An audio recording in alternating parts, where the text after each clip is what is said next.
Your earliest recollections of Anderson as a kid, or what? The first house that we lived in, which was built by my mother's father, Clifford Kraft, and it was over on Hammond Acres, which is off of Main Street, behind where it used to be a Buick. Johnny Sullivan had a Buick He dealership, did. and that's actually where my father had one of his first jobs. And so a couple of three memories in particular.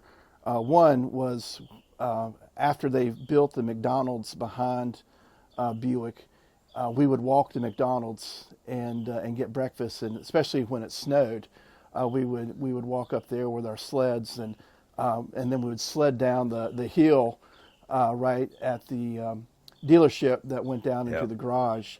The other was it was a cul-de-sac, and there was this huge sort of vacant area in the middle that there were about six of us that would get together and make up games that we would play. We would take pine saplings and bend them around and make like little forts and things. You ended up at Hanna High School. Yes. And what did you do there that kind of set you apart and kind of gave you a footing as a statewide reputation? I think definitely tennis. I don't know if this is still the case, but back when I grew up, if you could start playing high school sports in junior high school. So when I was in seventh grade, I was on the Hanna tennis team for seventh all the way through 12th grade. And so, and we had some very special teams during that time period. And I believe 1986, we won the state championship, and then won the state championship two more years. So we had three consecutive state championships. Becoming All-State, All-American was part of what I was at Hanna, and that's in the story that I wrote. There's mention of it. I think it's something that, obviously still very proud of. My sophomore year, which was the third championship that we won, we were going into the playoffs, and I forget exactly what happened. I was the number two player. The number one player above me got into some trouble at school and was suspended from playing. So we all had to go up. And so there was a little bit of doubt as to whether we could three-peat at that point without our number one player. And so I remember we had beaten Myrtle Beach High School very badly the year before, and that was who we were up against the second year. And it came down to the final doubles match, which I was partnered with Joey Eskridge, who's the tennis coach over at Anderson University, and we won a very close doubles match to win the last point to win the state championship. So I was fortunate enough to be recruited by the Citadel. My older brother Bill had been playing tennis at the Citadel 4 years before I did, and so I was very familiar with the Citadel. I say they recruited me. I probably would have gone there without them recruiting me, but they were generous enough to provide me scholarship money to play tennis. I had all the wrong preconceptions, to be quite honest with you. So always having short hair. When I would go visit my brother, I would just walk into the barracks with him. And so my whole perception of the Citadel was from the viewpoint of a upperclassman. Was sort of immune from watching the physical nature of being a knob, as well as some of the emotional nature of what you had to do to survive day in and day out. Now, he was kind enough. The summer before I entered, he sat down with me and showed me parts of the Guidon, which was the kind of book that we all had. What parts I needed to go ahead and memorize before I arrived. How to memorize the chain of command. Yeah. Unfortunately, though. For me, my brother was a cadre sergeant his junior year, which meant he was the initial group that trained the knobs. And so my freshman year, my knob year, one of his knobs was my first sergeant, a guy named G. Rabin, who's a dentist down around Sumter now. And I just remember my brother looking at the list of my chain of command, and he just said, you probably want to stay away from that guy. While you were there, you interacted with somebody that made history at the Citadel, Shannon Faulkner from here in Anderson. Yes, my senior year in the spring, and I believe this was still during the time when litigation was going on to determine, whether or not both VMI and the Citadel State Military School should be co-ed or not. Shannon was, I guess, allowed to come in as a day student. It wasn't unusual to have day students. A lot of individuals from the military would come in and be day students. Since she was a freshman, I never had any courses with her. I did see her on campus, and obviously there was always a lot of buzz about her. I will say it was not unusual to, at that time, especially near the end of evening mess, to come out, and you've got 10, 20 TV stations, and they're trying to grab cadets to get their opinions, and we were always kind of instructed, send them to our public relations department. Right. Really, it's not helpful to have so many opinions flying around. So, as an English major at the Citadel, writing has always been in the back of my mind. I've always continued to read literature, classical literature, and had done a little bit of writing, but nothing really serious until really about 2021. And that was a time when I was at the bookstore buying an enormous amount of books because I didn't know if the bookstore was going to be open due to the pandemic. And one of the books that caught my eye was Tell Me a Story, My Life with Pat Conroy by Cassandra King, his wife. And the interesting part about me choosing that book was, first of all, my mother loved Pat Conroy. She did not really read literature very often, but she read all of his novels. But for me, I never read any of his novels because when I was at the Citadel, you didn't mention Pat Conroy.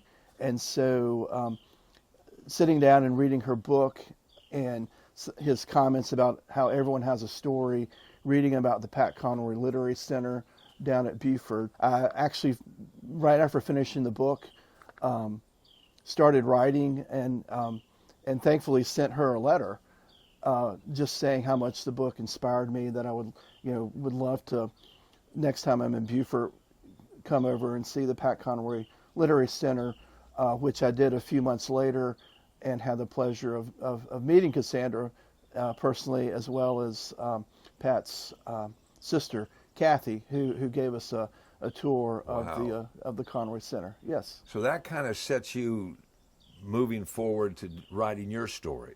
Correct. So I was, at that time, had begun writing a story and went to get some advice at a conference from another Anderson author, Bryn McLean, who has written a beautiful book called One Good Mama Bone. And she was the instructor. She read the first 20 pages or so of what I had read. And her advice, she had like one line of advice, which was, you got to put yourself in the story. And so as I went back and read what I'd started writing, I said, yeah, this is all kind of just table setting. Like I need to pull things from my own experiences to put into the book. And so, of course, tennis, which is a large part of the book, is a significant experience that I'm familiar with. And then again, really the intent of what I wanted to write centered on the textile mills, my family. The people that worked in the mills and the mills themselves have kind of been forgotten. Yeah. It's probably hard to imagine unless you've maybe worked in a styrofoam plant, but in the mills, the dust and just the pure lint from the cotton was prevalent everywhere in the mills, and it was sticky.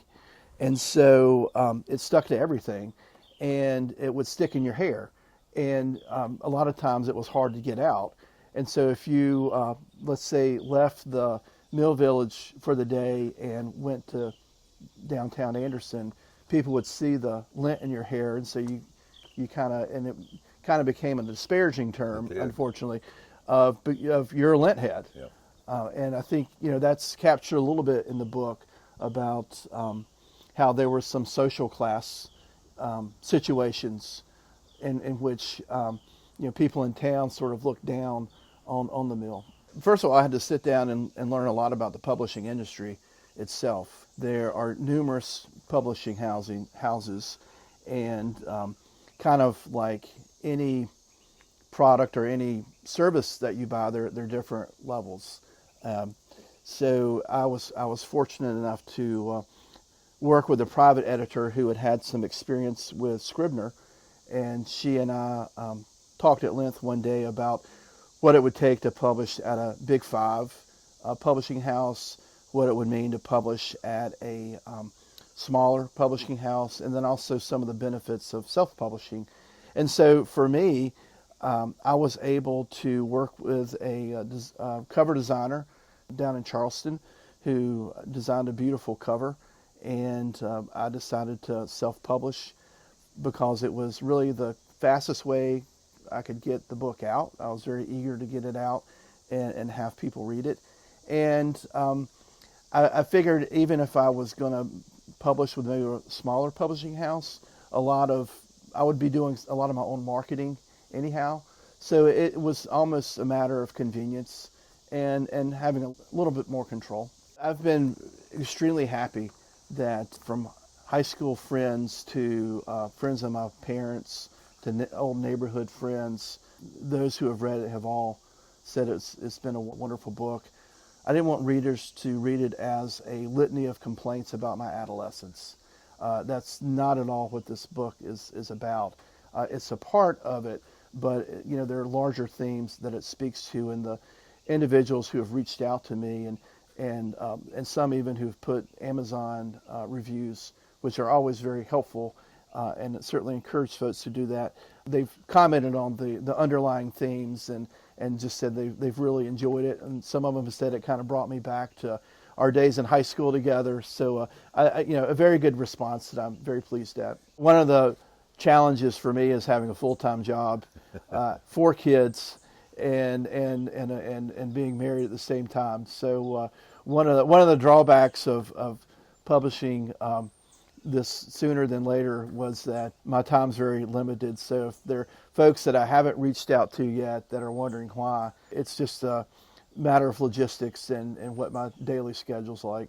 I've asked you to read something, and you said you could tie this in with something that you're working on now for the future. Yes. So when I originally started drafting Life Close to the Bone, there was a past part that goes back to 1895 when electricity comes to Anderson. Well, in this case, it would be coming to Shoals. And the editor that I worked with, we decided to make these 2 separate stories. So the prequel to Life Close to the Bone right now is a work that is right now entitled Lenten Destitution. And so a part of that is something I'd like to read here. And this also goes back to a Janice Ray, who is a author down in South Georgia who wrote Ecology of a Cracker Childhood. This was something I wrote for her in her course. It says, I am from the land of Anderson, South Carolina, where time itself seems to shiver with the ancient echoes of creation when the earth's primordial upheavals wrought a canvas of granite and sediment, the rough-hewn sculpting the high shoals, rivers, and their relentless cascades. This land birthed the wild genesis of the world, stood as a testament to nature's untamed ferocity, which in the dawning of South Carolina's history set bounds upon the river's reach, leaving a rim the early explorers dubbed the Dark Corner. Here in the dense, bewitched air, there was a whisper of nature's fierce and unyielding spirit, a whisper that still clings to those who dare to wrestle with its wild forces for the sake of human ambition. The very marrow of my heritage is steeped in the life of the Lenthead. It is an inheritance of ancestral conviction and pride that runs through the veins of my kin. My grandparents and their forebears before them lived and died within the confines of Appleton Mill Village, nestled amidst the textile mills of upstate South Carolina.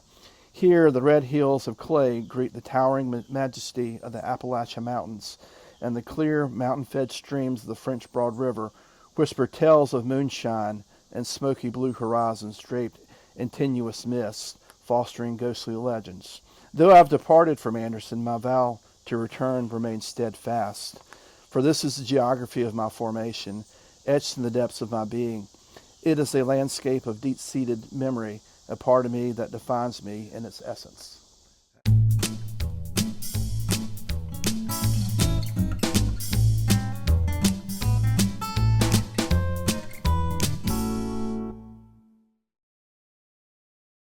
Brought to you by the folks at Anderson County.